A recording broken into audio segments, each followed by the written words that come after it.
Well, I think I'm just trying to throw my mind back to being a little boy seeing the film for the first time. And I remember, being standing outside my school. I was 6, with my big brother, who's 2 years older than me, in our school uniform with our red socks, and waiting for my mum and dad to pick us up to take us to the big city to watch a movie that my uncle was in. And so we're super excited to see Uncle Dennis on the big screen, that hadn't happened before. So we're so excited. And then we went there and sat down and it was Star Wars. I mean, you can imagine my tiny mind being blown apart. And I'm trying to remember that wee boy. I think I would have wanted to play Han Solo, I think, probably. Not that I'm saying I would have been any better at all. I certainly wouldn't have come close to Harrison's performance, but that character appealed to me, for sure. Very nice. Well, cosmic mycelia on. I mean, I think in the series we got to sort of explore something that was important that I hadn't realised about him maybe in the prequels, but this idea of acceptance. And the fact that it was hard for him to be... I'm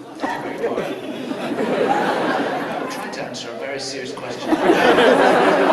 That kind of heckling just won't do.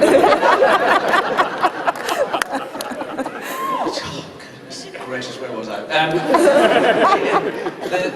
The knocking about with the little Leia, and how he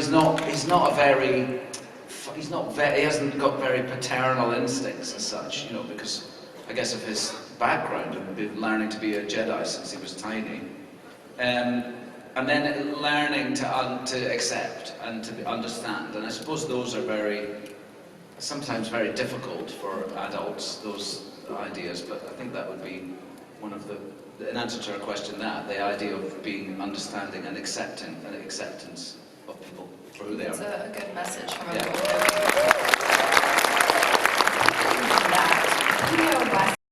It was very, very different. Also mainly because the technology has progressed so much, and we had that big volume. We had a screen, like a 300-degree screen on the set that played all the backgrounds, and so it felt much more realistic. It wasn't just blue screen or green screen, which was the experience of doing the prequels. Was very much like a lot of the time we were just in a blue set or a green set with no set, and that's again, it's more satisfying when you're in the real environment, and that's what it felt like doing that.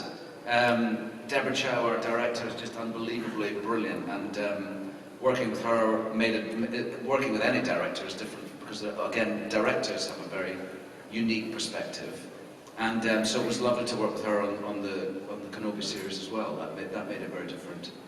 And then I'm older, and he's older, and I was looking. Somebody brought in, a couple of guys actually brought in that were in the 501st, brought in photographs. Who did some scenes in the Kenobi, and I was looking at the cast in the front of those photographs, just going, just such great actors, and it was brilliant fun to play with them all.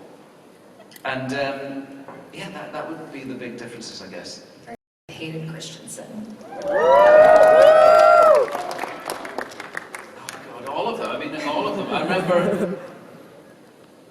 I remember rehearsing with Hayden back when he started, and we shot the second episode, the second movie in Australia, in Sydney.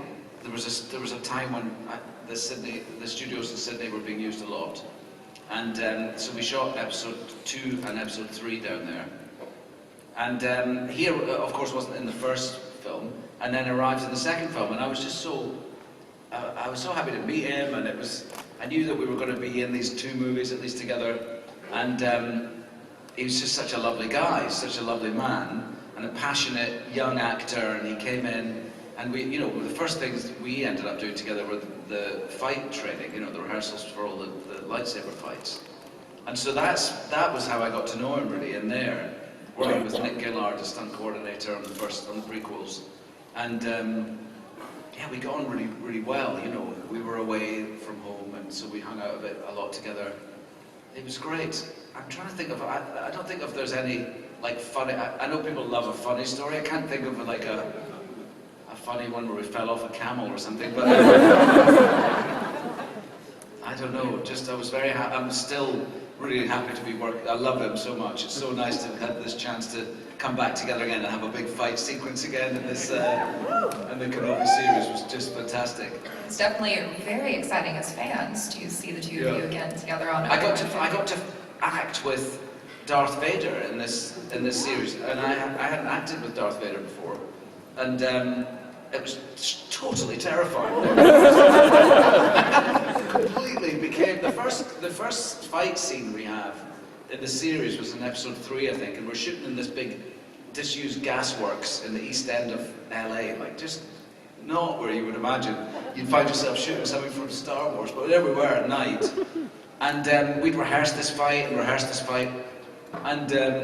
I was getting ready, and they said, okay, ready for the first take, and I was doing my makeup, and Darth Vader's over there, but we'd been rehearsing obviously without the full costume, full suit on, so I hadn't seen him, and then they went action, and I had to be walking away, and he comes at me over my shoulder, I'm walking away, and I hear him, and I turn, and Darth Vader. Oh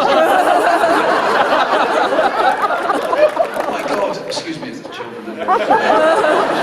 Sorry, but it was a terrifying moment to see him. I was suddenly like 6 again, you know, the primal fear of Darth Vader. It was great.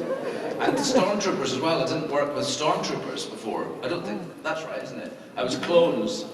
Is that right? That is correct. I was terrified. You know so much more about it than I do. You know, it's terrifying. Okay, I won't bring up any more Star Wars things. That's unfortunate because we are playing a game and a little bit that involves Star Wars things, but we'll get to that. Start thinking.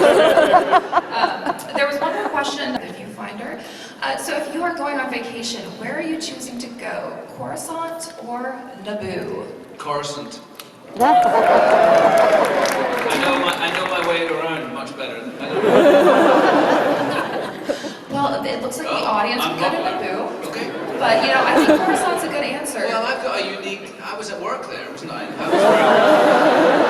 That's where I had my office. Vacationing close to where you worked. Excellent. Question 2. And I haven't been back since the Order of 60, so it's been a while. It'd be nice to see the old place, you know. So if you are choosing a weapon, are you choosing a blaster or a lightsaber? Lightsaber. So civilized. Get yourself right up and close to the action, you know what I mean? Yes. What was it like to have your lightsaber back for Obi-Wan Kenobi? I mean, how exciting was that? Well, it was very exciting, and but they're different. They've moved. When me and Hayden were fighting in episode 2 and 3, our lightsabers were, and in episode 1 with Liam and Ray Park, we were using lightsabers that were handles that look like our nice handles, but they're smooth. They're smooth to fight with, so you can spin them. They don't tear your hands up. So you got a sort of smoother handle, and then we had a metal pole, like a rod, and it was made of, I don't know, some kind of alloy. And there was a guy, I always wished I'd remember his name, but he would stand on the side of the set, and his job was just making lightsabers, because after every take, we would bend, it'd be bent, because it's full contact when you're doing these fights. That's why you have to learn them so accurately. And occasionally we'd hit each other's, you often got your knuckles wrapped, which isn't much fun. But the blades would be bent after every take, and he'd have to replace the blades. But on the Kenobi series, as you can see here, that light is on set. Like the lightsabers do light up now, which is nice because you get all that lighting effect. And there's an amazing moment at the end with Hayden when his helmet's cracked, where the light goes from blue to red, and it was totally an accident. It was just something that we were doing with our lightsabers during that scene that made the blue light come off and the red light come on, and I was like, oh, that's nice. That works. So we sort of led into it, but it was just purely an accident. So for lighting, it's better. But I have to say, for the actual sword fighting, when the contact isn't as firm, because they're made of a hard plastic, but there's a slight boing when you hit each other. I sort of yearn a bit for the old metal days, you know. That's me. All right, question 3. Okay. Which droid? I know, this is a tough one. Yeah, I mean, that's impossible. That's not fair. I mean, I'm lucky. I worked with Danny Baker on episode 1. He was inside R2-D2, as he was in the original movies. And Anthony, I know, I've worked with Anthony and C3. I can't. It wouldn't be right to choose, would it?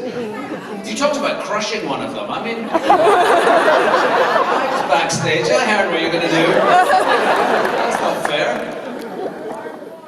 Yeah, R4. That's it. That's my out.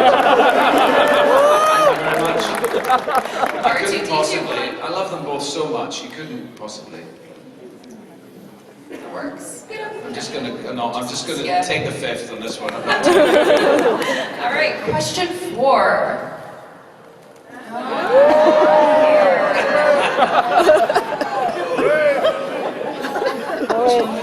It's that clip, the mullet clip. Like that swing, that's a nice lightsaber spin there. I go for Padawan braid.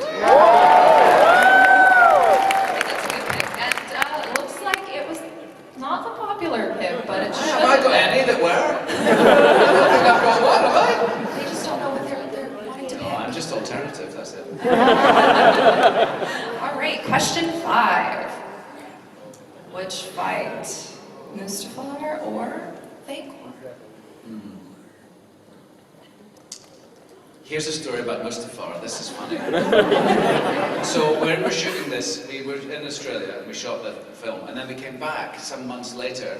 George always liked to do pickups, like once he'd had a chance to edit the film, we'd always come back and do 2-3 weeks of pickups, and sometimes whole new scenes, sometimes just a line from this scene or a pick or something. And on this one, we were in London on stage doing pickups for this fight on Mustafar. And I heard that Robert De Niro was going to come to the stage, to the set, because he had his kids in London and he knew George and he was going to pop by and say hello. And I don't know about you, but for me, like the idea of meeting Robert De Niro was like totally mind-blowing. I was beyond excited that I might actually meet him. He's like an absolute hero. And so we go on set, and Hayden and I are standing on a green stage, and there's a disc. Have you heard this story? No. So there's a disc, and it's off the ground about a foot, and so I'm standing on it with my lightsaber. And over here's another one, and Hayden's on his. And lying on the floor is a man, and lying on his floor is a man, because they rotate, these discs, and the man is making us turn around.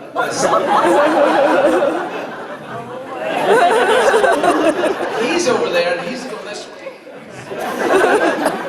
And as we're doing this, not a very sexy moment, I would say. We cut, and as we're waiting to do the next take, he goes, I heard that De Niro might be here. And my prop guy hadn't stopped turning me around. And I saw De Niro behind the monitor. It's too late, he's here.